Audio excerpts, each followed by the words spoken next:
travel. How to cope with travel. We've looked at keeping well hydrated, having sun in the day wherever you go, and sleeping in the night hours. Probably the earliest I'll go down is 8. If I go any earlier, I'll awake too early. What else helps with travel? Nutrition. But Barbara, what can you get in the airport? That is true. It's true, there's not much. But I have found that you can always buy a banana, an orange and an apple. And if I can only buy a banana, well, I'll buy 2 bananas, or maybe I'll buy 3 bananas.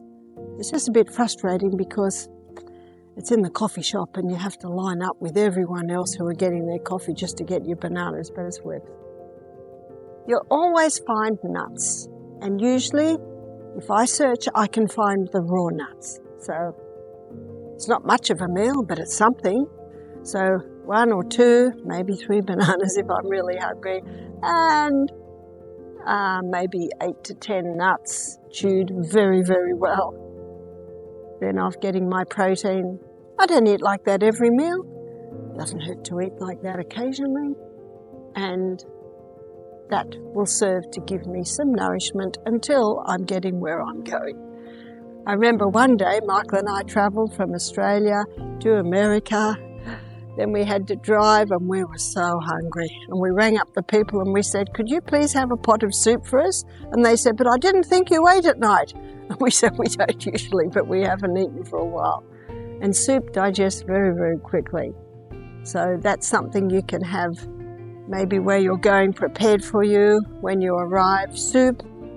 Maybe there's no soup. A quick, easy one can be a smoothie. That's another easy, light evening meal. Or maybe at a stretch, some gluten-free crackers and avocado. That's another light evening meal. So I always aim, no matter where I am, to have a hearty breakfast, have my main meal in the middle of the day, and then if I do eat at night, and sometimes I don't, then it's just something very light. That also really helps with travel. What about the air on the plane? It's not always good. So I have a little bottle of essential oils. One I really like travelling with is lemon myrtle, which is an Australian very nice essential oil, and eucalyptus. And if the plane fumes are getting a bit strong, I open the bottle and I sniff. In fact, I did it one day. The lady next to me said, oh, that's nice. So I said, have a sniff. Sometimes I'll dot a little bit on my clothes so that I'm inhaling essential oils. That helps. And always breathe through my nose, my own personal air conditioner.